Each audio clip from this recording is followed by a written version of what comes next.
I'm sure you can hear me without this, but there you go.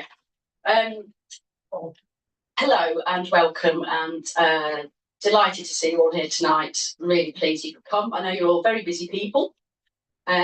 Just a few words from me, and I'll pass over to the important people here. East Suffolk Council is delighted to be a co-funder of the Four Rivers Recovery Programme and to provide the venue for this evening's event. When I became East Suffolk Council's environment portfolio holder last year, I was already familiar with the Deaton Climate Centre's work, harnessing the power of citizen science to monitor and report on water quality issues on the Deaton. When the centre approached us to discuss their plans for expanding the programme, I was really inspired by their proposals and keen to find a way to provide some co-funding to enable them to move forward. I believe that there is no time to lose in tackling the water quality challenges in our rivers. This is why we have committed to supporting the centre's work to help restore and protect our unique river catchment areas of the Deaton, and for them to support other groups working to the same on our rivers across the district. As a council, we want to do all we can to improve water quality and biodiversity across our district. I am really pleased to be providing some support for this vital project. We hope this can become a learning landscape for a new relationship between people and nature, helping groups across our district work together to restore our rivers, leaving a lasting legacy. And of course, we cannot forget Storm Babette and the other extreme weather that we've had and the absolute devastation that caused and could well cause again. So we know that flooding is a major issue across our district as well. So without further ado, I'll pass on to Eamon O'Nolan and Professor Peter Hobson. Thanks, Aaron. Good evening, everybody. If I haven't met you already, my name's Eamon O'Nolan, and Peter and I and Pam, who's here, and Jane were the four founding directors of the Deaton Climate Centre about almost 3 years ago. We basically put this together born out of a bit of frustration, I'll be very honest. And we wanted to build an interesting company which would tackle some of these problems in a slightly different way from historically. So this is very much a grassroots, bottom-up approach. We are a community-owned organisation, and we raise our money as a community organisation. We also have the ability to issue shares for projects, which is really interesting, selling shares to a community to fix their community. We haven't done that yet, but it's there if we want to. We will have charitable status in about 2 or 3 weeks' time as well, and that opens up different lines of funding as well. So that's effectively what we're doing. We started our first operation was really based around water testing. We started off about 3.5 years ago. In fact, it was November, December 21, I think. And we started testing water on the Deaton. It was very kludgy, very simple at that stage because I was running it. And then about a couple of years ago, David Findlay, who's with us here, and Bill Brammer joined the operation. And these are two retired guys with PhDs, and they took it on to the next level. So now we have 50 or 55 people testing water on the River Deaton. And part of the project, I'm not going to steal any of Peter's thunder, but part of the project is an expansion of that water testing and water environment monitoring throughout all of the rivers in East Suffolk District. So that's where we are. I'm going to pass over to Peter Hobson. Peter was right in the beginning, and he's going to take you through the project. And then we'll have a Q&A session after this. This will take about 40 minutes, and then we'll go into Q&A.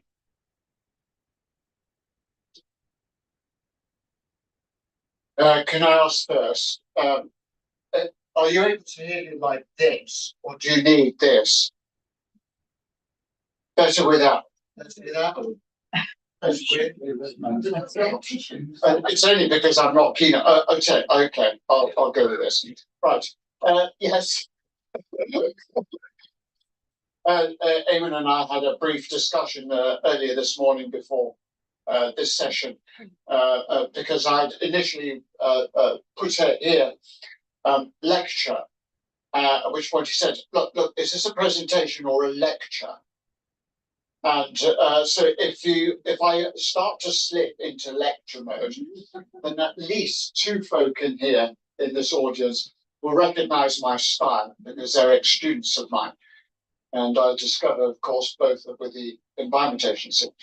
And the rest of you will just have to suffer the consequences of the change in delivery style. Anyway, so yes, I'm going to break this down into basically three parts.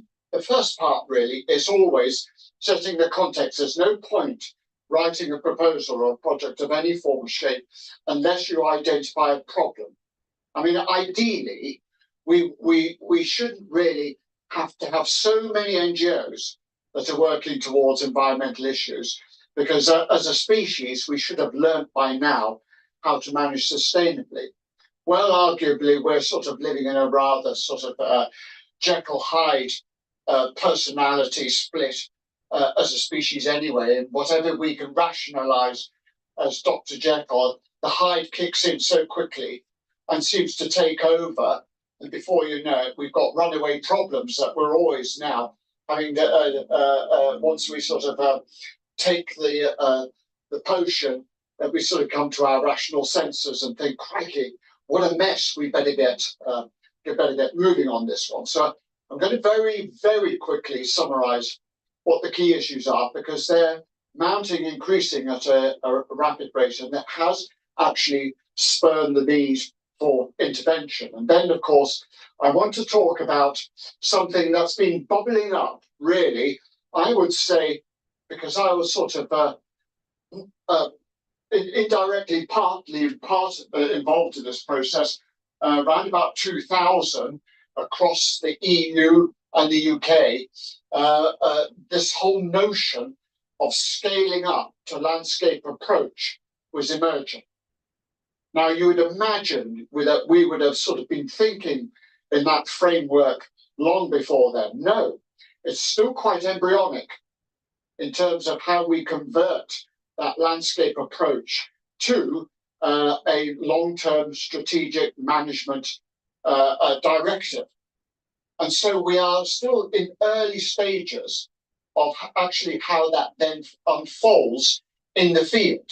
So you have got to expect quite a lot of different views on what a landscape approach is and what that really means, whether you want to call it a catchment-based approach or whether you want to call it a landscape scale approach, and what it means to different people and how in many ways it can get hijacked. So I'm just going to set out some core principles that we are going to align ourselves to within this project. Partly, not entirely for this reason, partly because I wrote those principles back in 2010 for the CBD UN COP10 Congress in Nagoya. They asked us to do this. So we set out those principles, and those are the ones we're going to be using, I hope, and adhering to with this project. So, come on, do your job. So, the first context is this. We're talking about river ecosystems, and I thought it's actually worthwhile just to sort of, do you know what? Look, it works on there. Yes, it doesn't. And smart screen. Yeah. Okay. So I thought it was worth just understanding really just how expansive or extensive river systems are in terms of ecosystems and land cover. That's it. That's the entire land cover of rivers across England. Nothing more. And yet, within the context of that, they support somewhere in the order of about 10% of the UK's biodiversity. And then we've got habitats within that ecosystem that are internationally threatened. So the question then is, well, what status is that ecosystem, of which is perilously small? What status is it in? What is its status? Well, we know the answer to that. 0 of them are actually in anything close to what we would call good ecological condition. Now, we were in a better state, I have to say, leading up to about 2016, and we were getting there. And we were getting there because of the Water Framework Directive. It was a pretty heavy hammer in terms of its legislative powers, but it was sort of on the right course. And then there was profound slippage, and we started to see a degradation in the system, and it's a rapid one, and we're still on that trajectory. And so, of course, there had to be a time at which some form of intervention had to be put in place. And really, the intervention was coming from bottom up rather than top down. So part of the issues, and we know this from the Rivers Trust survey, part of the issues aren't just because there are now permanent, long-lasting contaminants and toxins that are building up in the rivers. I heard a quote from a paper that was published this month, and it was being broadcasted on Channel 4 in a program that said that if you just take as one of the particulate matters in all of this, microplastics, there's equivalent on average of about 5 Lego bricks worth in the human brain. And that's all coming from the food chain. So that's everything from the crustacea to the fish, to everything else that goes down the taxonomic groups, right down to the phytoplankton. And since we still access a lot of our food from water systems, we should be concerned on many fronts, not just through biodiversity loss, but our own personal health. We know also from quite a lot of publications the sources of all of this. For me, this is always remaining a big question mark. What's the sector under investigation? And what actually does that really mean? Well, I'm not a conspiracist, I'm a scientist, so I'll wait for the evidence to come out. But it doesn't stop you from taking action, and we need to take action. Of course, we need to work quite fast. This is the other underlying problem. We've taken our eye off the ball, again, since 2016, but actually before that. So those in the Environment Agency now, who are sitting in this audience, would say, quite honestly, we have sort of been scaling down our surveillance of our river systems, not intentionally, but because the resources and the funding have been pulled from us. Because prior to that, they were on the rivers on a regular basis, sampling and making that data available. Well, we can see the trend. It's all there for us to see. So this actually was one of the triggers in our project writer as to how we deal with this. Because without the evidence, we can't really take any plausible action unless we know what the baseline is. What are we working with? How bad is it really?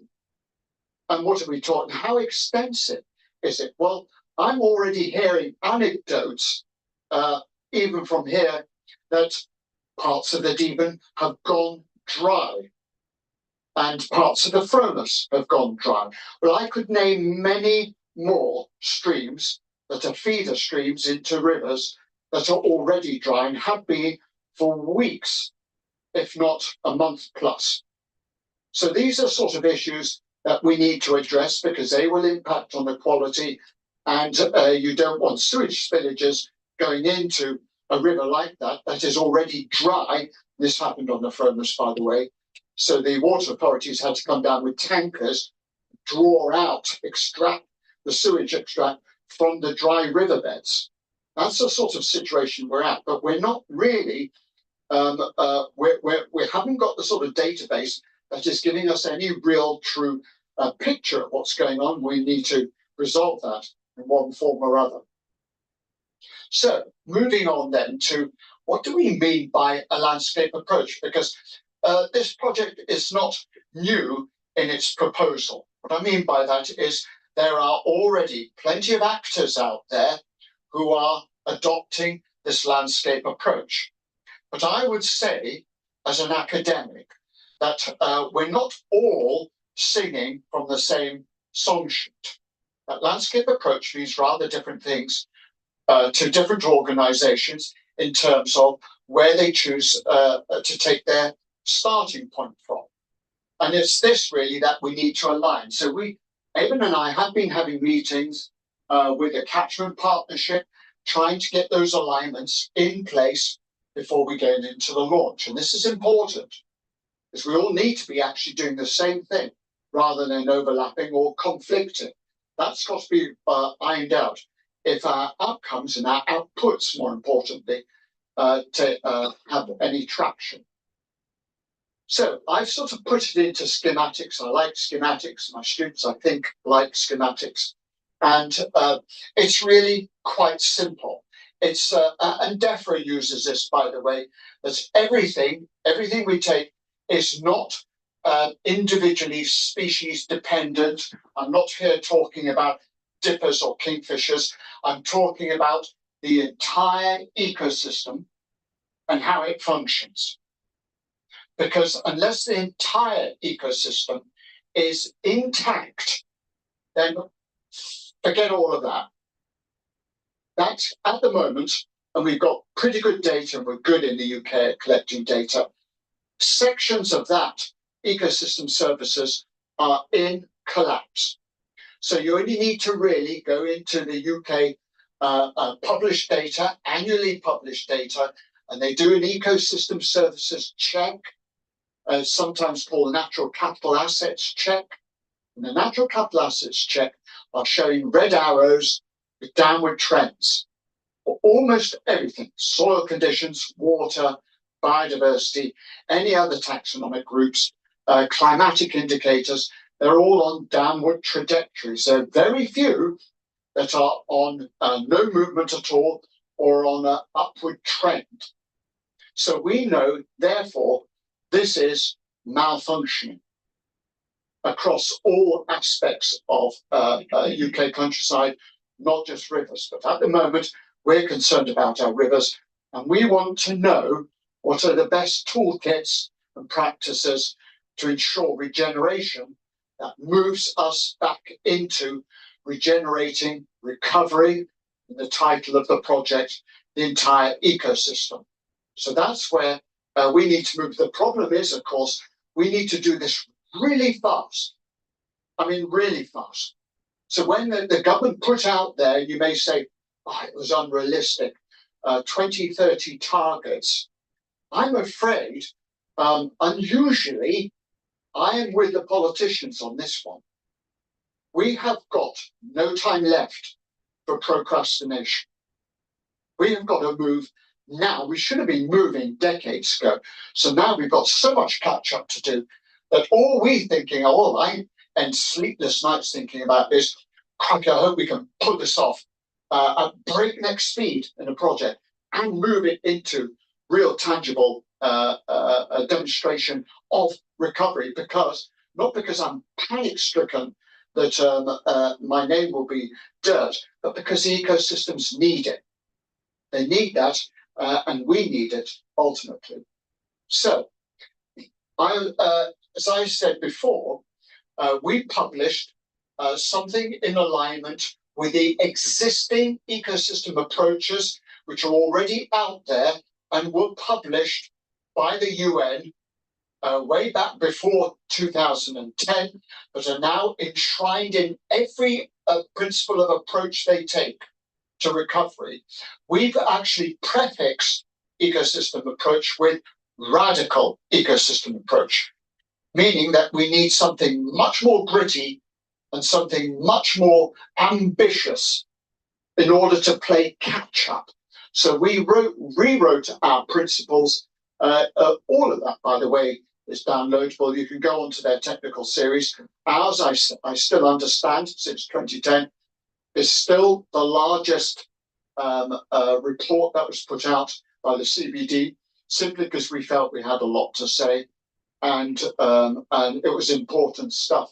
It was felt. So the other major principle is this.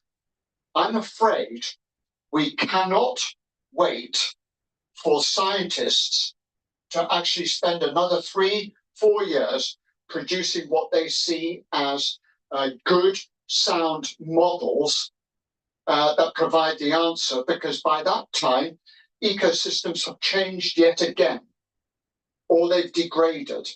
So it's called Poppett's trischema, which means you can be chasing all the time new problems that are emergent and never getting to a point of stop, enough. We have to take action now with what limited information we've got.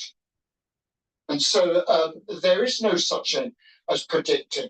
I mean, we still hold to this principle that possibly if you assemble an ecosystem with all of its components, it will work. Said who? Because they tried that endlessly, and more recently with cells. And for some reason, the scientists are hanging over this petri dish saying, move.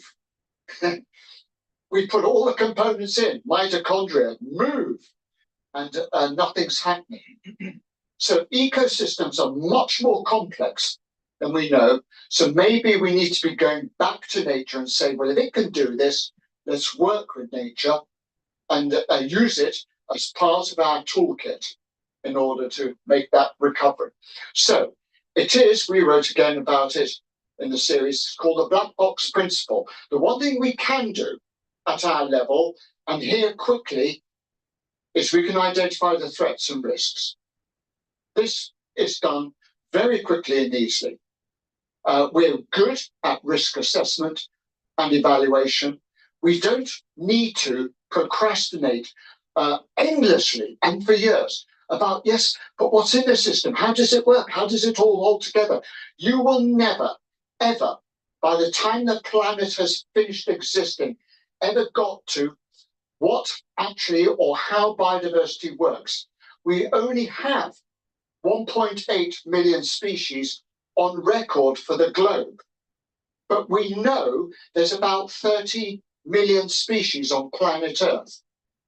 But we have no idea how they hold together, how they function, what their purpose is, and yet we're losing them at 200% faster than the last extinction. That's what I mean by the environment overtaking the ability of science to get to a point of understanding and knowledge. So don't try and waste all the money and effort in trying to find out the big question. Understand this, then assess those impacts, and then propose some radical strategy recommendations in order to reduce those impacts. And then all you need to do is monitor recoveries using some simple indicators. That's what we're planning to do. So that will then move us into a much faster, therefore more radical approach to resolving some of the problems. So yes, we're going to embrace all of those concepts and the principles. We're very wedded to this idea, so we're not on a parallel track. We're with these guys and anybody else who's in the catchment partnership. So we've already started long before there was any promise of money coming our way. Eamon and I got out there. We've been having meetings with various organizations and individuals, including farm clusters and including Environment Agency staff. We were down in Tansy's head office somewhere in Ipswich talking to their new landscape recovery boss, another ex-student, by the way, and which is useful. And we were sort of trying to set out the roadmap in terms of how could the Environment Agency be working with us and alongside with us. They're very open to this, as are the farm clusters. So we think, right, this is good. So why? Because there's a common language that's beginning to emerge out of all of this. It's going to, as always, and I was just talking to Billy just a moment ago, our mandate really is to try and start a groundswell of community participation. Get everybody on board in a community. You won't get anywhere if you just come in with a big top-down hammer and say, you will be tasked with doing this, and this is how it's going to be. William the Conqueror failed on that one. That's why we have the common rights of law, because there was a belligerent commoner who said, oh, no, I'm not doing that. No, you won't get me. And they're all sort of walking out the door. So we need to pull in all of the stakeholders, all of the people who are living in this landscape, both living through the problems, the issues, and are both, in some cases, the causes of the problems and will be the solutions. And we need to sort of get to that level of understanding before we have any hope for change. What method are we using?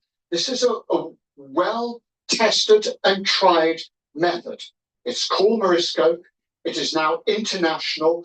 I was co-author to it in 2014, but we've been using it right back in 2010. It's in 4 major international languages. It's being used everywhere, from Guatemala all the way over to North Korea. I know because I was there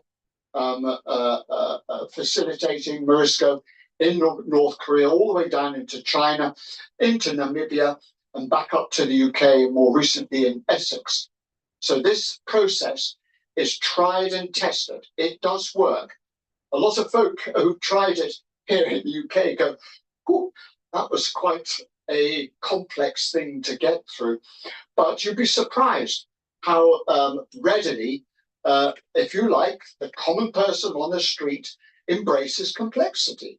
And that's the issue we must grapple with. Life is complex. We need to understand it. We need to understand its dynamics in all of its complexity.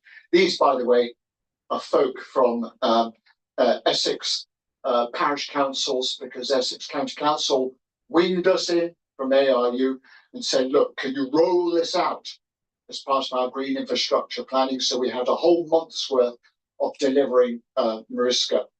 So what does it mean? It means managing risks for conservation. Now, this is conservation of everything: our natural resources, our cherished landscape, our food security, absolutely everything, our water, everything that we know is part of our well-being has to be conserved and protected and regenerated. That's what Morisco means. There is, and there will be, made available, because it's all there on open access, plenty of material that the work groups that we're going to be generating can dip into at any time. There are 2 videos that make it easy to understand how the process works. But we're going to be crunching this into really rapid assessment processes that run over about 2 days or so. Who are our stakeholders? We're going to be using the IUCN matrix, which is basically those who are most important, those who are most influential. Now, when I use this word important, I don't mean the king or queen. I mean those who actually live and work in the landscape. This belongs to them. They, for many generations, have families in there, and they don't want to find that they're part of the migration out of a risk zone. They want to be in that system, knowing that their community is resilient to change, and that they're adaptable to change, and that they are the solution to the changes that are going to be needed, the solutions. So, and who are the influencers? Well, it's like many of you who are in your seats now. It is our agencies, it is our local government, it is our NGOs, it is all of those who we believe should be able to bridge that gap that has always been a gap between top-down policies and funders and the local communities who desperately need this, and have been reaching out, and we need to sort of bridge that effectively. So they need to be in the same, if you like, room as all of the important folk who are living and making a living in the landscape. So the project, it's going to run for 3 years. We've sort of distilled, not necessarily concreted, the vision statement. It has 3 major pillars if you read into it, and that is that we have to recover the biodiversity. It's an apex goal and target of the governments, but it's an apex target and goal of the planet. I'm going to put it in a much simpler term. No biodiversity, no human species. It's as simple as that. Trying to pretend that somehow or other we're demigods that live outside the main frame of the global ecosystem is the wrong stance. So we have to recover that nature. At the same time, we have got to grapple the issues and problems of climate change that are coming our way. I heard Sally talk about the threats of flooding. I'm going to put it this way round. There are bigger threats of drought and all of the problems that's bringing down the road than the occasional flood that we get. Not diminishing the problems of flood, but at the moment, if you can count it better than me, we're approximating to almost 2 months' worth of no rain. Now, this is drastic for an oceanic island where the Europeans, when I go to Congress meetings and I'm on commissions out there in the EU, they go, ha, here he comes, man from the Misty Islands. No more. Misty no more. We are now an island that experiences the droughts and the problems and the issues of unpredictability as anywhere else in Germany, Spain, Portugal. We need to wake up to this. And then the final pillar is community resilience. Now, don't take my word for it. Go to the latest Commission for Climate Change publication, and they say we're approximately 10 years behind in our planning for adaptive management. 10 years? What in God's name have we been doing? I mean, what are we waiting for? It's a bit of a sort of manana, it won't happen to us. And then when it does catch up, we go, we do that sort of turkey thing. What are we going to do? What are we going to do? You know, and you think, well, we should have been putting in these adaptive strategies a long time ago. That's where we need to catch up. And we need to be thinking about the people who want to stay in the landscape. So, quite simply, 3 work packages. First one, community participation planning. Second one is how do we monitor and evaluate and assess not just our performances, but the sort of indicators that are going to tell us that whatever strategies the Group 1 folk put in place, this is not me, by the way, or any of the agencies or the influencers, this is the local communities writing these strategies and proposals. And then we need to say, how are we going to monitor their performance? And if we buy, meaning the community buy in to the strategies and they want to see them happen, then we have some seed funding to make it happen. And so we start to put in those interventions, whatever form they take, but we need to be sure that they're actually working in one way or other. Because if they're not, we need to know that data quickly so we can make our adaptations and tweaks to ensure that they do start to work. So looking at just package 1, the way we're going to do this is we're going to start off with a stakeholders workshop. This is getting all of those NGOs, agencies, and scientists into the same room first to set out the roadmap, the framework, the baseline, if you like. Baseline in terms of both the science, the policy, where we're at, and what are the parameters. What is the conceptual scope of which the next stage needs to understand to get there. But also, we can't do this on a one-man band, so we're going to train up some folk. We're going to get them in there and teach them how to facilitate this whole process.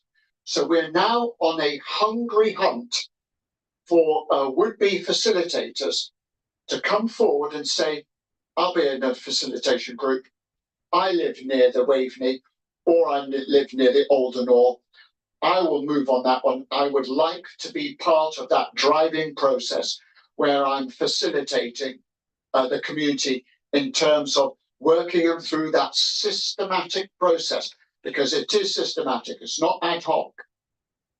And then, of course, we move into the actual participants themselves. And this is, as I say, using that stakeholder IUCN matrix. It's everybody that the community, believe counts. People they want to see in the workshop, not who I want to see. I don't know enough about the communities here, but they will have told us who they want in that room on that day, contributing to those decision makings. That's really important, to give that process empowerment over to them. Let them decide who they want in the door. And we've done this 25 years across the globe. It does work. And even if you think, oh, I wouldn't have invited them in 100 moons worth. Well, it just so happens that we then discover that they made a right call on it. So I use this quote all the time. In Namibia, we had local communities there with their huge community reserve, inviting in the poachers. And they were talking with them. And it's a surprise at just how well they get on. And to understand the problem with the poaching that was going on in their reserve, they needed to talk to the people who were actually involved in the poaching. So it's that way of thinking. So there's going to be no finger pointing or exclusion on the likes of, say, the water authorities, because they're thinking they're talking about us. That's not going to happen. We need them in. We need them to be part of the solution. It's paramount. So I just thought I'd give you an idea that in 2023, we ran this, as I said, in Essex. Yes, we were using a catchment. It's a climate focus area. It's about 30% of Essex. It's the Colne and Blackwater. And it only ran for 2 days, just as we're proposing now. And we sort of went at breakneck speed through the whole process. And as I say, you'll be surprised at how quickly the local folk can produce anything quite as complex as a situation map of the problems, the issues, the contributing factors, and eventually the solutions.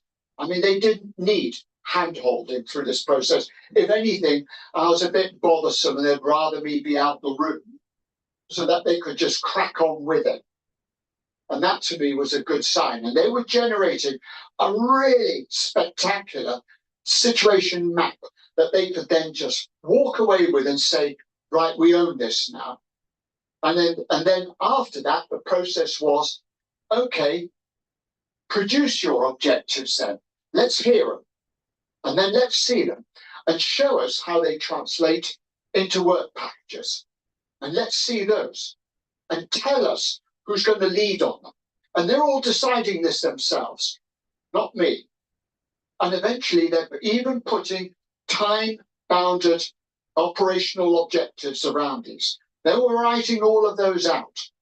And I can tell you now, 2024, they actually started enacting these in many parishes in Essex, right through from small interventions, which was no mowing road verges other than twice a year in their own parishes.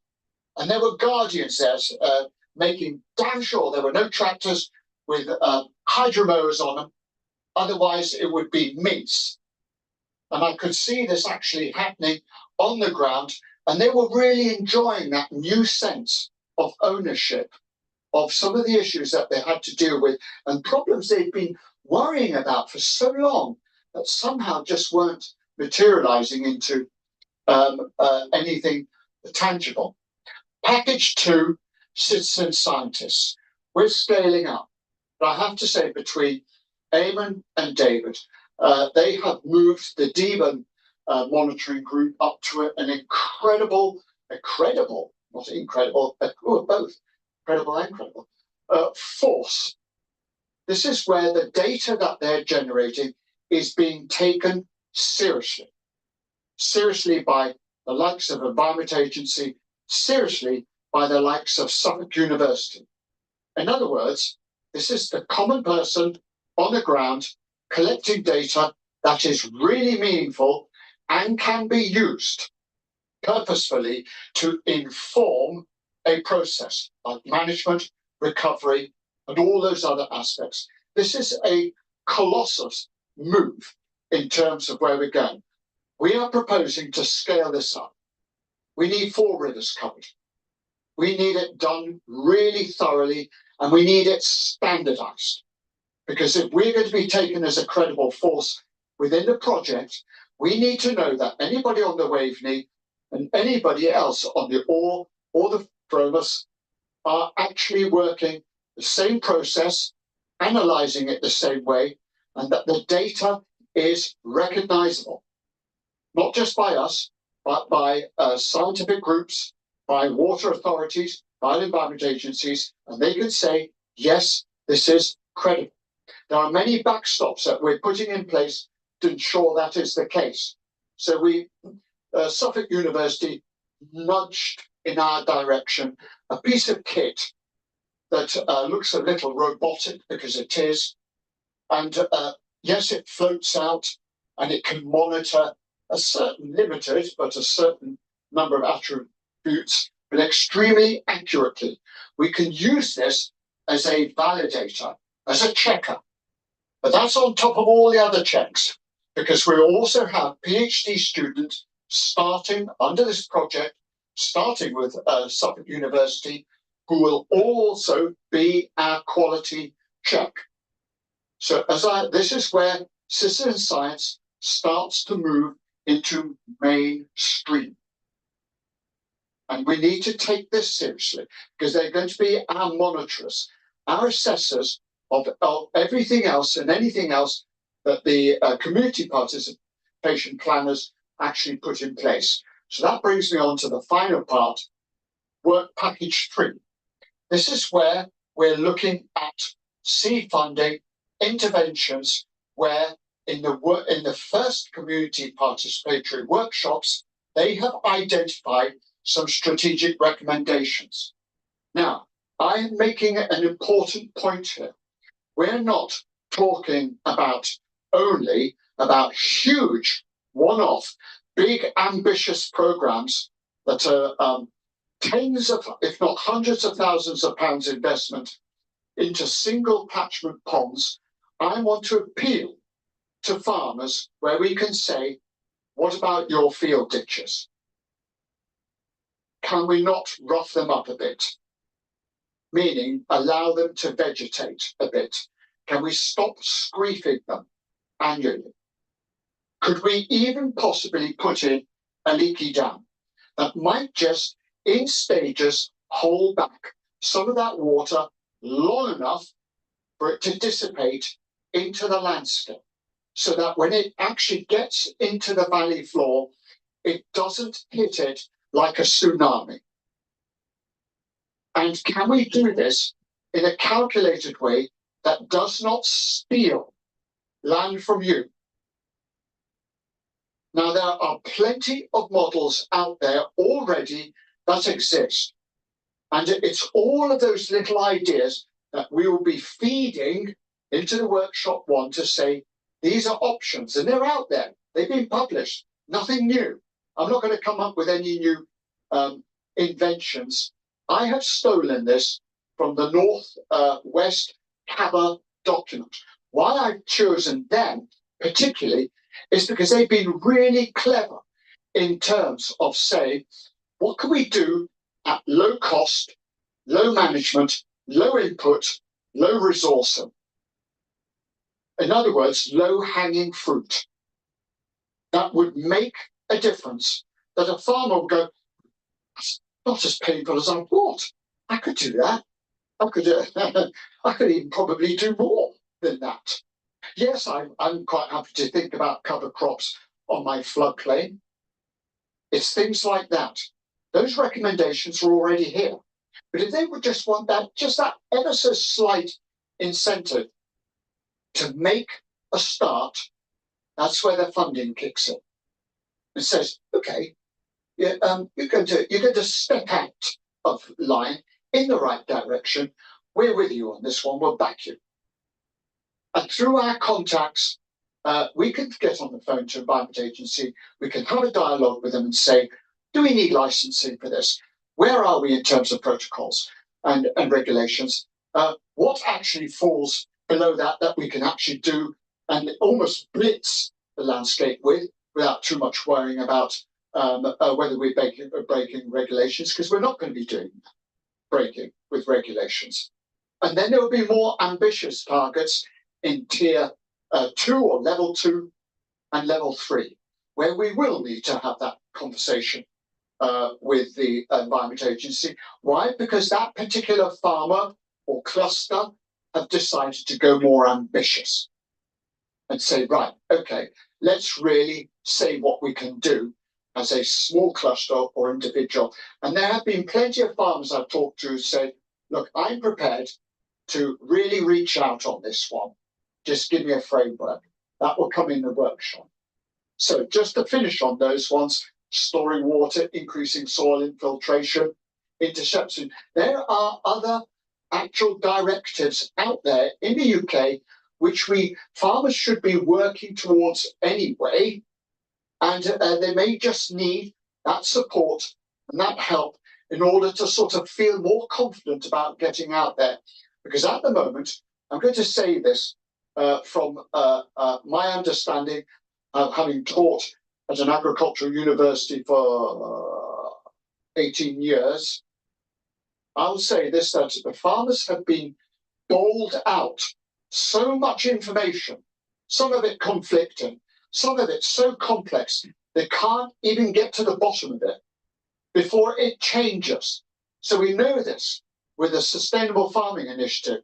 There it is, farmers go, huzzah, next minute it's gone. They go, crap, where's that gone? And then next minute, conversation now is, maybe we need to bring it back in again. And you're thinking, what is this? This is, a packet of licorice all sorts. How on earth do we get to the bottom of all of this? So they do need that those clear roadmaps on how to sort of get their head round.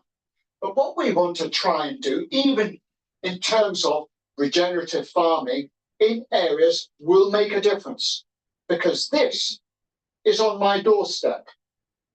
This is a farmer who's dumping huge amounts of biomass right on the slope that is feeding down a drive into the River Old. And it's treacle that's going down there. And I would say we can put a stop to that pretty pronto, not by just applying a hammer, but we need to talk to that farmer. We need to get them involved in a process where we can say, look, you need to be part of this bigger plan. It's our first chance to galvanize the community to become a little more ideological about what they value in terms of their future for their children, for their community, how they want to be able to walk into a room and turn heads, not because they're going, oh my God, here they are, the perpetrators, but because they were the solution.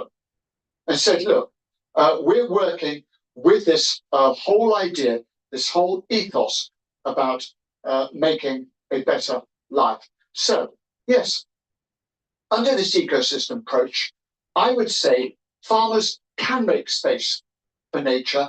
It does not mean about stepping back from their land and giving it all over to whether it is, I'm going to use this one, so forgive me, conservationists, turtle dove flower mixes or nectar saucer like that. I only laugh at that one because as an ornithologist, having worked for RSPB and a behavioural ecologist, I know quite well that it has very, very very limited impact. And you only need to go down to Net Castle to know that if you do nothing, you have the highest density of turtle dove in the country. So let's start there. That nature actually knows solutions better than we do, and it can get there faster than we can. So maybe we need to be working with understanding the ecological science first. But anyway, yes, but you can make a space for nature through simple regenerative practices like soil conservation. So there are plenty of solutions at small scale we could put in place very quickly, that we start to see responses within 2-3 years. So just in summary, how is it all going to work in terms of a planning wheel? The community participatory planning work groups will come up with the strategies and recommendations. They will move to package 3, which is, okay, let's materialize those interventions into real, tangible assets in the landscape. Let's get package 2 in to see whether we're being successful in our implementation. Thank you.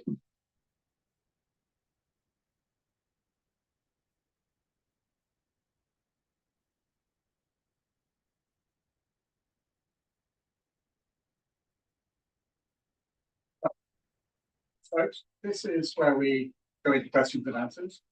He hopefully will have some of the answers. If anybody would like to throw anything at us, then we'll see how we can deal with it. Tom. Yeah, thanks for that. Yeah, and it's just great to the bottom up thing. It's really, really, and more power to it. In terms of that effect, as a council, more we can do the better. For us, sort of lots of it. But what I'm a bit concerned about, you mentioned the government a couple of 3 times, and the trajectory is still downward. Now, in recent sort of emanations from the government, because we've got our landscape. I'm on a planning committee. There's going to be big housing development.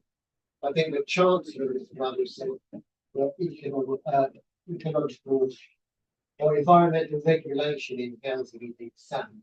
There's all the insane things going on in our world, which she picks on to describe as insane environmental regulation. In terms of the trajectory of the government, is that, I mean, you mentioned some of the highlights of the government gave some direction in terms of its main aim. But in reality, do you think this government's approach will help or hinder all the things you're talking? Yeah. I'm going to remain, as always, as apolitical, because I would say you can't point to any particular government and say that a great job has been done. I think there has been a disconnect between community needs and aspirations and political drivers anyway. I think there is still a problem of part of that disconnection is not just language barriers, but it is a lack of consistency in terms of what sounds like a good policy, which may change with the government anyway. So in terms of, well, why aren't we seeing through consistently a policy that seems to be the right one? So is it going to be a hindrance to us? I personally would put this argument out. I haven't got time to wait or to argue whether the government is going to be a hindrance or a backer to the stuff. My immediate concerns is the bigger picture, which is we all, whether we're politicians or we're a teacher or anybody else, we have a problem, a real big problem that is much bigger than national or global politics. And we know this only too well from the Polynesian islands, that they can't be saying, well, do you know what, is the current UN framework a hindrance or not. They're actually already in a situation where they're saying we have to act and do something now.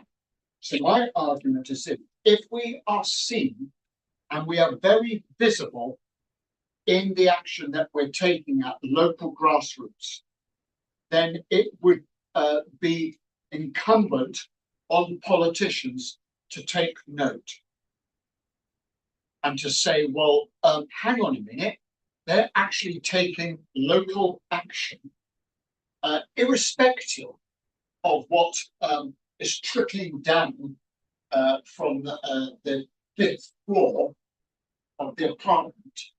They're taking action, and it is actually drawing with them a force of good, meaning the people.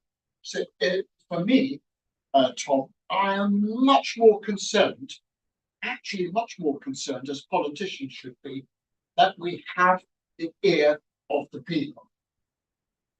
So if the community go, do you know what? This is the first time we have heard and we're seeing common sense, and that you're actually inviting us to steal. And if we're putting that invitation out there with no agenda, meaning this is your time and your moment to make that decision and to actually make a visible impact on your own livelihoods, on the nature that you tell us you cherish, we want to see that, and you show the politicians how much you cherish it. It would be a foolish politician if I wasn't to ignore it. So I would say this much.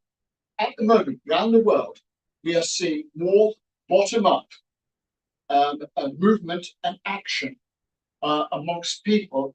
Even what was dubbed by our generation the sort of silent cohorts, meaning the younger generations, as if they were disinterested. Not at all. They're not disinterested at all. They have this at their heart. They are really concerned. Why they're silent is because they don't believe the politicians, whatever colour or form they are. They're just disbelieving of their promises, their wishes. So what they're doing is, on an individual basis, they're saying, I look after my own health. And we're seeing all the trends. There's been downward turns in alcohol consumption, in smoking, in upward consumption, in good eating habits, in where we get our food from, in sourcing, in non-pollution, non-contaminants, all of those. They're already doing this, but we need them here. So we have their voices and their actions within this project. So then any politician will go, this probably isn't a good one to ignore, because the by-elections and the elections are just round the corner. And if we sort of dismiss this or turn a blind eye to it, in that sort of DiCaprio way, look up and nobody is, then we're in trouble as politicians. So I'm not interested really in sort of dwelling on, oh God, are they going to be with us or are they not going to be with us? I want the people with us for this project, first and foremost. If I have their vote, I'll be thinking, phew, we can do something. What we're building on that, could you recap on the immediate call to action? So I heard a request for training facilitators. What are the specific things are needed? How do you operate them? What specific things are needed right now? Would be so first thing we needed was a project manager. So we hired two, and they're sitting in the second row from the back. Let me introduce you to Sarah and to Oscar.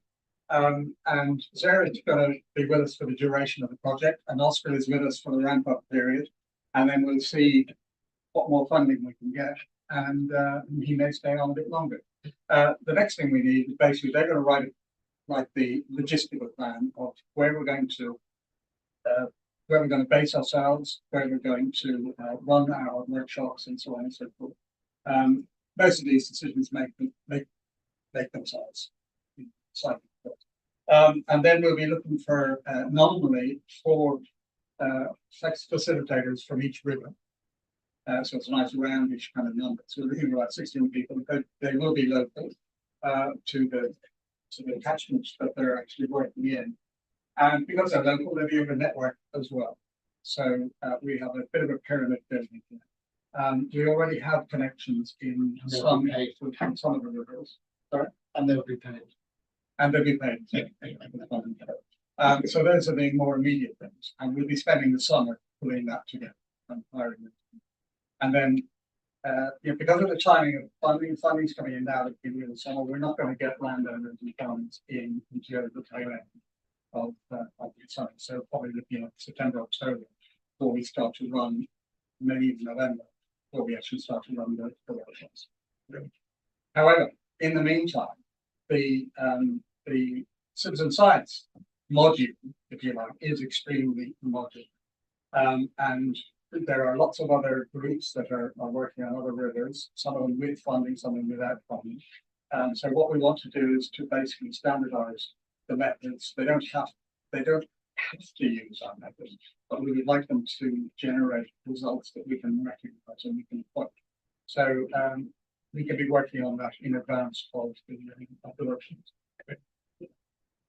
Finally, I work at the Riverway Mitra, and I've just got Very welcome. and I'm working as on a project which you've just described, basically. So the Riverway things, exactly that. And it was interesting that you talked about Risco as a methodology. So we're using integrate local delivery, and I imagine that's something that overlaps or you're familiar with. What would be the differences, do you think, in those two methods? They sound very similar. Yeah. They're different in the sense that Morisco actually is a pretty iron in a systematic approach. So the participants would be actually ranking and rating what they see as their threats and their contributing factors, which would then allow them to prioritize at the end what they see as the immediate critical factors that they need to deal with, because otherwise there'll be an overload. All of the problems. I'm aware that we are going to be running some workshops, different things to engage with stakeholder groups, and we've already identified sort of tiers of stakeholders and how we're going to engage with those. But one of my questions was, how do we rank that, what the different priorities are? And that is, it's useful. I mean, I'm sure I can take parts of that from Risco if there's something very concrete to be used as a thing that I've been using. Well, we talked to Martha. Yeah. And Martha was very keen she's part of the game. She was very keen to sort of really quickly, as we start to set our rail tracks out. She's very keen that they align with ours, the two systems. Yeah. And that, as you say, part of the process of Morisco actually is within the whole process is what we call knowledge sharing. Yeah. So it isn't any sort of nothing new sort of coming into our studios. You'd bomb in there and you go, right, okay. Yeah. What are the aspects that you're doing that we are not, that we could easily embed into ours? And let's not repeat the same thing. Exactly. Yeah. Precisely that. And we're using Casco to kind of help to guide us in terms of our citizen science and making sure we're meeting standards. So again, that's you're looking at doing that with the university. And I'm sure there's cross sharing we can do with that. Yep. How familiar are you with the work that Casco have done? There are a few. You mean to a Casco meeting? No, I've been to a couple of Casco meetings, so I'm kind of familiar with what they're doing, and I think it's pretty close. So we're not part of that network. No. We're pretty closely aligned. They're pretty far down the line in terms of working out ways to calibrate and standardise methodology. So that's another piece. But I thought it was good, like you're describing my project with like different. Do you like the slide? You saved me from that. That's great. Well, that's part of the idea. I mean, we did not expect to hit the ground ahead of it. No. and we didn't expect all of the groups to hit the ground at the same time. So there'll be a bit of alignment. You know, the next 3 months will be interesting months, talking to people, finding out how they're doing, and just seeing what we can kind of blend together. You know, we don't want to reinvent them. Be really We pleased just to also share. don't want to, you know, display any sign of NIH and sort of kind of force that. Not invented here. Basically, I didn't think it was not a good idea. So basically, we've got a little bit of the schmoozing in some respect. But we have some fun come in to help to put it together. And sometimes with lots of other local groups, I'm not talking about your group because you're welcome, but there are other groups who have lots of great ideas, but they haven't grown because they haven't been able to attract them funding. And sometimes it's for really simple reasons, like they haven't incorporated as a body which can go for funding. So we have them, you know, and we had an interesting exercise with the County Council about 9 or 10 months ago. We ran a long event in Ipswich for about, it ran out over about 10 days, and we were given some funding by county and by the Ipswich Council, and then they asked us to distribute it. So we worked with 12 local environment focused groups in Ipswich, and each of them came together. We put on a very good 2-weekend expo, if you like, in a fabulous building in the middle of Ipswich. And at the end of it, each of the groups went away with some equipment, with £1,000 or £1,500 worth of products to actually grow that. You know, that there was a projector and a screen, for example, and there were some other bits involved. There was some artwork, there was some various other things that we did for them. So we like that model. You know, and we have a decent accounting system. We have a proper accountant. We operate Sage. So people who fund us want us to behave in that way. So we can account. We can segment each project that we're working on. This is not the only project, but we can segment them. And we can account for where their money went and what kind of results they got. So we're kind of thinking like a big group, big organisation, but we're not actually a big organisation. Yeah, I mean, one of our underpinning ethics basically is that we have to be open and transparent. So in some of the preparatory work, we've been talking to Essex and Suffolk Rivers Trust. We had a meeting with them last week. They have just appointed their project manager as well. We've already agreed that we're going to be setting up regular meetings between Sarah, Oscar and their project manager, so that we're sure that any process or any unintended overlaps don't really happen. Everything we do will be complementary. So we'll be approaching your lot with exactly the same intention. Yeah. That's a very interesting talk, Pete. Thank you. Given that I may be wrong, but I believe there are public funds involved.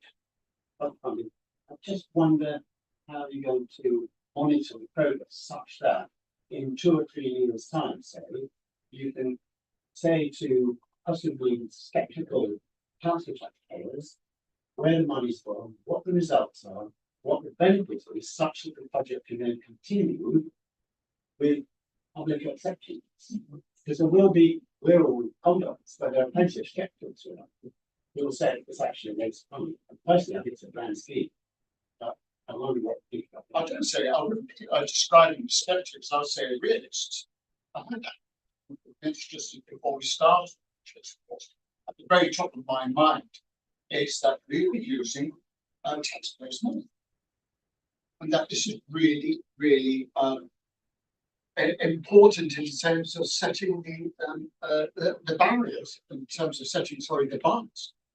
You know, we're really going to have to be accountable. Part of that accountability is that we will be meticulous in how we document, how we assess, how we evaluate the outputs and the outcomes of the workshops.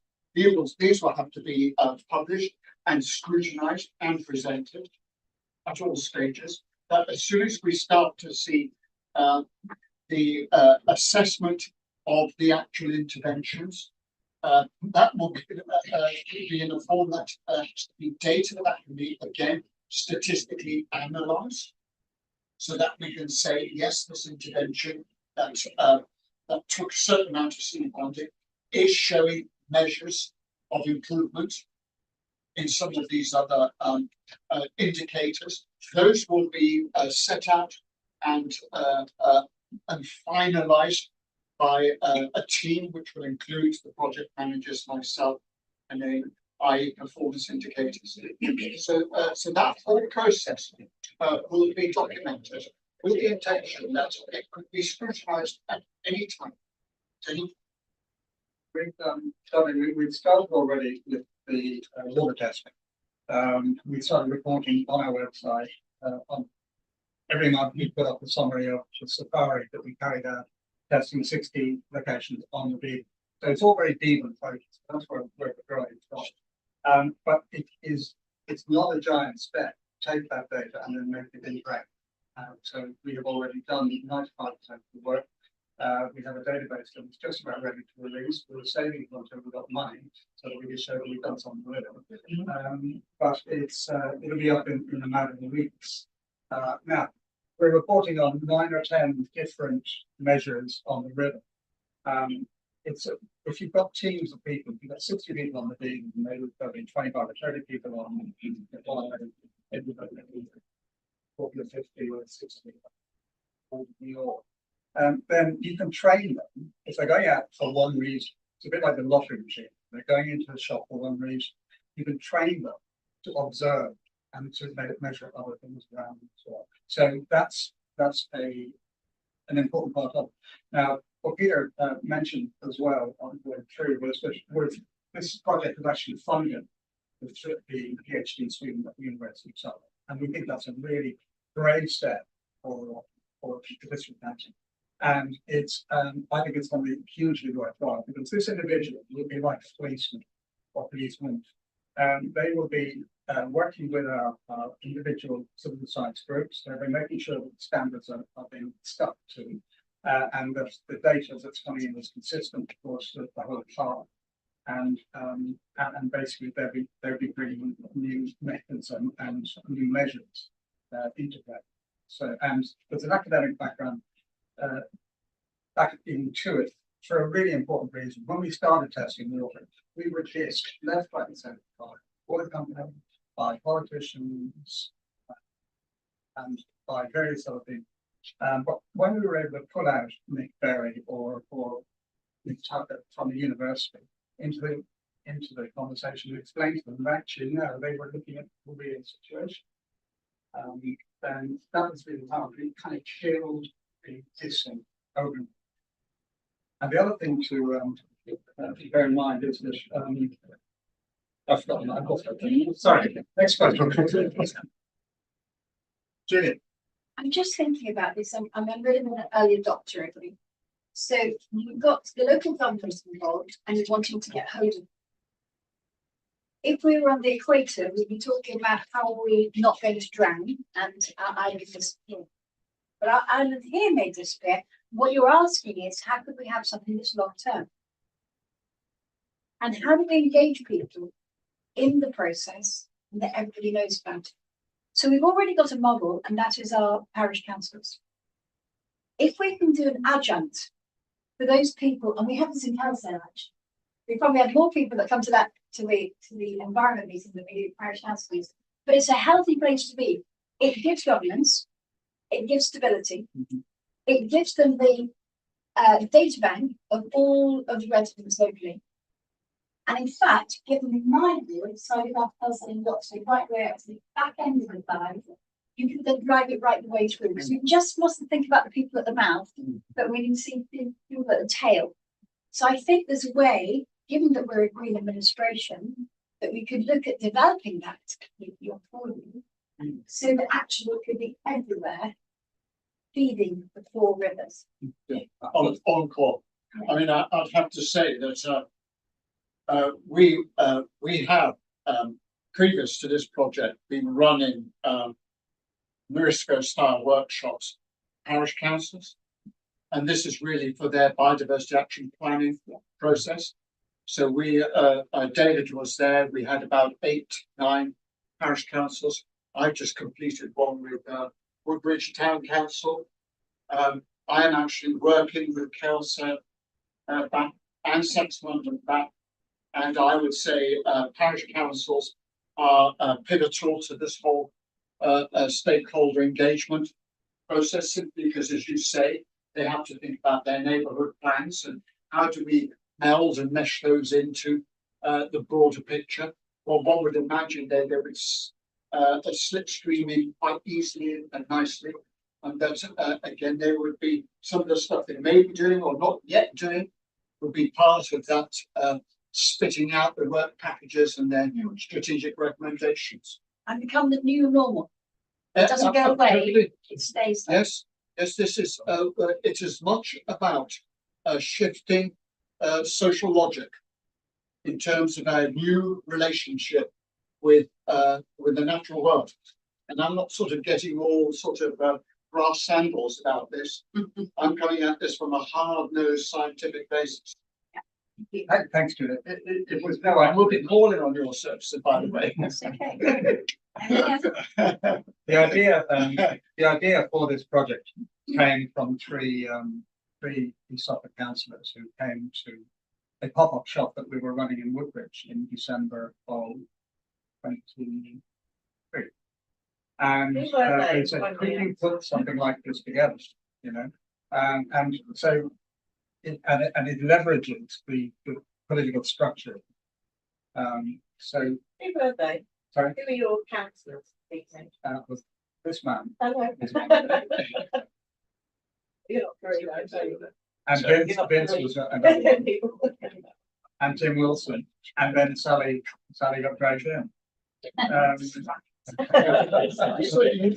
She ran it. You absolutely were there. You were a warrior. But what it actually brings with it as well is, particularly for East Suffolk, with a very fine focus on the environment. You've got 56 district councillors here. At least half of them, and probably 3/4 of them, will be interested in this project. So they can act as agents to actually rope in parish councils and to endorse it. So this is not, there's no accident with this. And this has been very carefully thought through. Any more? Yeah, Tom Bullock from the forestry. We were charged by the last government to implement fairly ambitious pre-planting target. We've been working away at for the last 3 years. You touched on what had happened to farmers recently with all of the SFI, inheritance tax issues and everything else. We've seen a real drop off in interest in what we're doing from genuine farmers. And I understand where you're going, actually, what the people are on board, but actually the people that count are the landowners, and that's where you've got to make the big businesses. What are you going? Where are the carrots that you're going with the landowners? Yeah, well, we've had a number of conversations with farm clusters. One of them, you might say, particularly cynical. The lower demon group. I don't mean cynical in a negative way. I mean because they're dealing with the issues you just said, promises that have failed. And our only offer to them is yes, but on this occasion, the big difference is that we're not coming to you with a proposed plan, which we're inviting you to endorse and sign on, which has been the case up until recently. We're actually asking you, what do you want to do in your landscape? And what I would say about those cynics is that because they're cynics, it doesn't mean that they have shut the door on their responsibilities of what they need to do. No, I think most farmers live and work in the environment and look after it. Yeah, it's precisely that. It's just that they're backed against the wall. It's about their backs against the wall. And so we've seen a drop off in interest in what we're doing. I understand that. So to answer your question and Tom's earlier one, is it's a case where I see this as a slightly different approach, is you're giving that entire onus to those folk in there and say, and there is money set aside. But it's entirely on how ambitious you wish to get, and only you will decide that. So there is no imposition. It's not that you won't get this money unless you do put aside 30 or 20% of your land, or 10%, dare I say, or that you meet all these criteria. I've had plenty of conversations with landowners where they're saying the amount of box ticking we have to do before we even get up to the start is onerous and ridiculous and time consuming, and it wears us out and demoralizes. Yeah, no, it is, and woodland creation and trees play a big part in river quality and flood management. Yes, And soil improvement. and soil improvement and everything. And one of the things that we can offer you is we can fund woodland creation. Exactly. So that's a big plus. But what our problem is that the application process, particularly in public money, is quite convoluted. So if your facilitators or whoever can get to a position where you can help farmers with the application process, Yep. then the two come together quite nicely, and Exactly. you can go away. I worked for the Forestry Commission for many years. Right. I know them well. Yeah. But it was in the Western Seaboard areas. But the structure is very much the same. And I hear what you're saying. And I know there were ambitions to really get the trees into the landscape. It's part of the process in the workshops will be that there will be a voice like yours being heard. That you create spongy landscapes with tree cover, then it will pay dividends in terms of the ecosystem services we're talking about, which you will need to call in terms of flood mitigation, soil improvement, cooling down the temperatures in the landscape, ensuring that there's moisture in the soil that's being held back so that they can still grow stuff. Yeah, I think trees play a big part of what you're trying to do. Huge part of it. Or can do. Yeah, just a useful point, hopefully, we are hoping for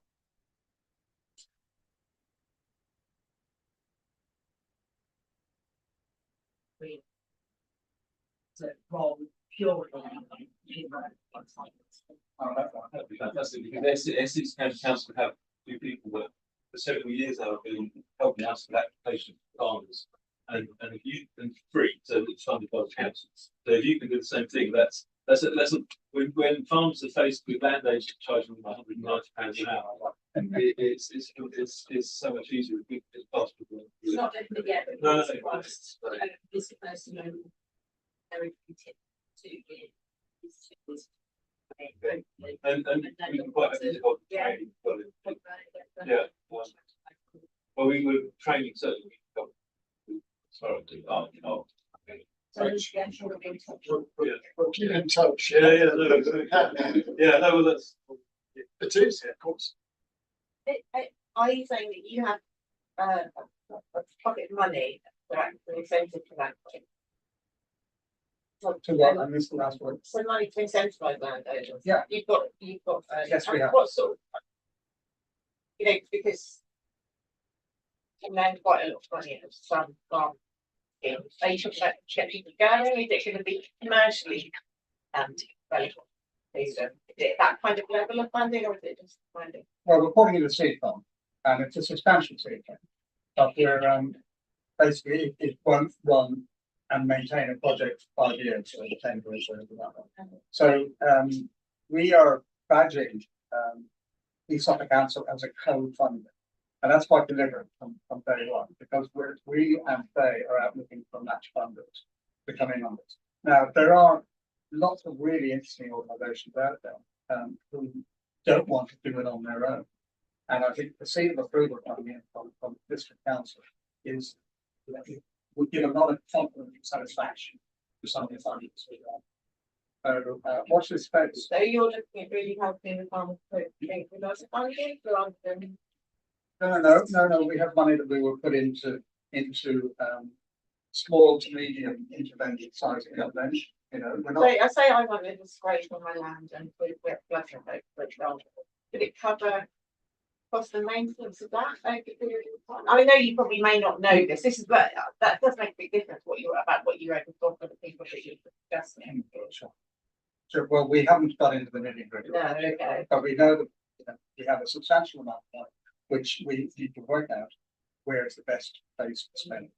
I want to take this as a staged approach because I finished on the slides of using the Northwest Cabba model, which actually has enshrined in there the sentence that these installations should be minimum maintenance cost. And that this is fundamental because a landowner, that will be their other criterion for deciding to opt into it or not is, oh yeah, but am I going to be left with the burden of maintenance? No, that in my view, that system would have failed and as an intervention if all you do is just give them another problem. That's just not going to work. So if you give them a solution where they can say it's a case of that sort of God's clock, that you wind it up, stick it on the table, you should be able to walk away and let the system look after itself, but not just look after itself, but actually build in the resilience and the growing ecosystem services that they will then be able to reap the benefits from. So this is where the science starts to inform a process. I've had conversations with Tansy in terms of, well, how does that manifest? And we're at early stages, and that's okay, because that's that part down the road there, in terms of, yes, but what could it look like? Who could we call on to say, yeah, that's a workable model, and does sort of the tree planting bit actually is an easy win? It is, but tree planting is surely has just allowed things to naturally regenerate and maybe add some seeds to areas where there's not a seed bank. I mean, that is what you're talking about. That is free. There's no carbon cost. Sorry, the forestry. Well, you don't have to plant trees. Trees have been evolving, but you don't have to plant the tree. I mean, if you really want to do that, don't plant it. Yes. Sorry. You're saying. With our grants available, we can fund natural regeneration. Yeah. Because unfortunately, if you don't put a deer fence around it, with the deer No, that there is at the moment, natural regeneration doesn't necessarily work that well, unless you deer fence it, or unless we eat all the deer. Well, that's a good thing too. Yeah, it is. Yeah. And there's certainly an argument for not putting plastic tree guards next to rivers that might flood because the plastic tree guards end up in the river, which is not really what I want. So yeah, there's a balance of what we do. But this isn't going to replace incentives for pharmacies or schemes already. No. Again. How does it work with them? It needs to be part of the. We will find that out. Right. Okay. Yeah. I mean, we, as I said at the very beginning, and I have reiterated throughout the talk, it's imperative that this project weds itself to existing projects, whether they're the large EA/DEFRA investment projects that are what I call those sort of big, heavy hammer ones that come in with big catchments, and you know that the deed was just had one recently through the partnerships there. But that, I could then say, yes, and there's another 30 farmers that are not in that process. How do we reach out to them? And there are loads of farmers that just have a partnership or whatever because they like it and want to in their farm. Right. So if you can support those farmers. What can they do with it? Yeah. And if they're not sure themselves, come to a workshop. Let's hear from other farmers who've already some way down that road. And I know one or two farmers on the Blythe who are a long way down that road. And we would be reaching out to the likes of Maple Farm and saying, tell us a little more about your agro forestry system, how productive it is, how resilient is it to flooding and droughting. Could you be part of the workshop? We've got in the Waveney Valley. Yes, all of that. I mean, now we'll be talking shortly with Emily, who's invited me up to have a conversation with her farm cluster. Yeah. So that the wheels are started. So quick thing. Just from the point of view of the money, the seed funding, match funding, that sort of thing. This part of the world is sort of energy super hub, you know, with all these NSIPs going on, not least Sizewell C. And that means for some of those projects, particularly Sizewell C, monies are available for specifically this type of activity. There's a new fund just opening now, and it's going to be 1.5 million every year for 12 years of the bill, specifically for this sort of stuff. So we've had conversations with them already, and it's the whole funding thing is really interesting because you don't be surprised to see industry funders coming along to workshops or wanting to know what the outcome of the workshop is, because there's an there's an awful lot of biodiversity in that game to be purchased. So there's lots and lots of different systems that are coming together, which we're not piggybacking anything, but I think the timing is good, and I think we're kicking our hearts wide. I'd like to see us talking more to green issues. Yeah, sure. Well, we're not going to disagree. These solutions need funding. There are plenty of clean funders out there, and there are plenty of others as well. So let's see who we can put in. I was going to say, looking for ideas for funding, it's a little bit like that's what Sally about doing applications. Farmers are inherently mostly not very good at paperwork. No. If you can fund, because there's lots of other funding out there, via the scholarships, ITS and bank. If you help farmers with the application process, that might be a way of using your money better than actually putting it into physical stuff, which is already being funded. That's a good point. Yep. That's really good. Jeff. Just what you talked about the project having a scientific base to it, and you talked about biodiversity being the main focus and goals to be put in place some activities to improve it. But is the project going to do a risk-based assessment? It's such that it will come out with identifying all the risks.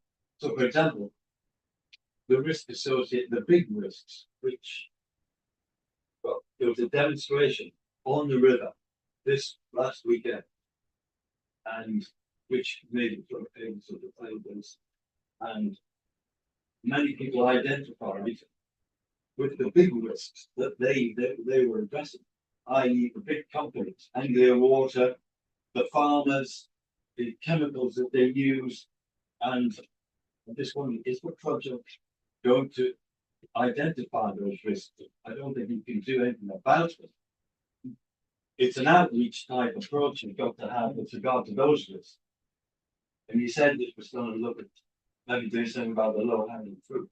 Yeah. So is that the general outline of the project? Okay, I'll try and summarize this, Jeff. First proposition, there's no such thing as like being able to identify all the risks, simply because you can't actually map accurately the whole situation. It's too complex. What you can do is you can identify what you see as the most immediate, the most obvious, the most impactful, and they tend to sort of shriek out at you. The second point is that the Mariska workshop is not a reductive process. In other words, if anybody in that work group identifies all of the causative factors, there's no hushing it up, because then you'll never get to a resolution or a solution of the problem that sits on their doorstep or that they're living through. So if they say yes, one of the big problems, as the Rivers Trust data identified, is the amount of diffuse pollution that's coming out of our arable lands, or is actually the continued ongoing spillage or opening up of the gates of the sewage plants. Then all of those will go up as risks and threats. But what Mariska will do is it will then say, in terms of how do we then actually move it forward to strategic recommendations. Before we can do that, we need to understand what the participants map out as most critical in terms of those risks and threats and most manageable. So if it is most critical, you give it a red card, but it is one that you cannot manage immediately now as a community, and it goes down the management scale. Doesn't get lost. It just means in terms of what we need to do that is highly critical and highly manageable is something we can do here and now to make a difference. And then once we start to put those strategies in play, we can now turn to the next slot of critical cards, which say maybe not so manageable, meaning we need much more aggressive intervention in terms of we will need to run another workshop with policymakers and managers that are some of the problems and the issues and solutions to that less manageable problem. So I would say to you that if you wanted to say, give me an example of highly critical, highly unmanageable problem. If someone stuck up a card there as a risk, as climate change and left it as simple as that, I'd go, well, highly critical, yes. And in terms of as a local community and participants, can we solve climate change here and now? No, not a chance. But if they actually said there was a problem relating to contamination and diffuse pollution, which is critical, and it's diffuse pollution, and but it's highly manageable because we can get to the landowners really quickly within a participatory planning workshop and say, look, there is some seed funding. We have the opportunity to plant some trees. We need to create some vegetation barriers. And we need to ask you to reconsider some of the agricultural practices that we're currently running with, and when sustainable farming incentives come back into play, and I've already heard on the grapevine they're coming back into play, then there will be funding there to say, let's transition more to regenerative. We would say that is manageable. We can deal with that locally, and it will make a big difference to not just that local biodiversity, but the diversity of the entire catchment area downstream and out into the estuaries. And it's things like that. And added to that is all of that riparian buffer strips that we put in will be part of the cooling process in terms of keeping the waters cooler, keeping the local atmosphere cooler, because we've got trees. Yeah. Sorry, the time went up first. And then Okay, so we've got it's not a question, but I should probably take up the time with it. But we've got a factory that has got drains that go straight into the river, and blackback gulls on top of the factory. It's 9 acres of brood.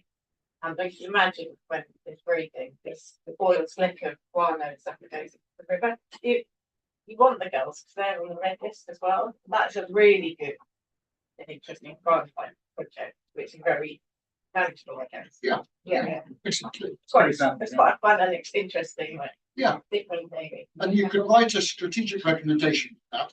You could write a work package for that, and it would invite in additional funding, because there's, at the moment there is more funding for species recovery projects than there is for ecosystem recovery. Yeah. It's laughable. That's crazy. It's a paradox. It is crazy. But it's interesting. How do we say that this factory don't use power to try to get rid of these birds? Let's try and live with these birds and make sure it's habitable.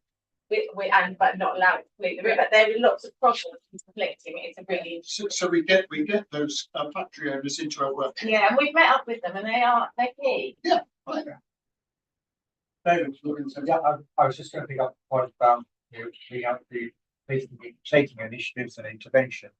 And I'm taking phosphates as a really good example. Is the big problem in the Devon, which we identified through system science, is phosphate pollution, diffuse pollution, which was the notion was the majority of it comes from agriculture, and that sewage farms are less than 30%. Our basic data demonstrate the other way around. Yeah, we've got that on the way. So what we've been able to do is to actually address that with Anglian. Anglian spent money, they've taken out phosphates through phosphate stripping investment, most of the big plants, but they left one behind for a good reason, which we won't go into. They then postponed it for 3 years with the Environment Agency left to do. We carried on pushing them with the local landowner, and they've now agreed to make it happen in the next 12 months. So that's a really good example, I think, where you can actually use citizen science to say, here's the assumption, that's incorrect, here's the real data, and actually demonstrate that you can make a difference.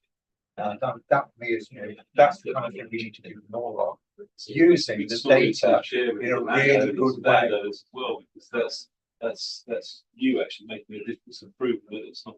Yeah. Yeah. Yeah. Sort of positive story. Knowledge is power. Yeah. Right, it's almost 8 o'clock. We won't shut down right now, but if anybody has any 1 or 2 questions. Take them, and then we'll start opening up. Thank you, Mike. I really,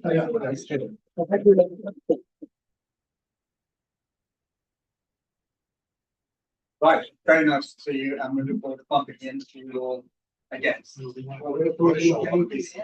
Engaging. Engaging. Right. Yes, I'm sorry, especially on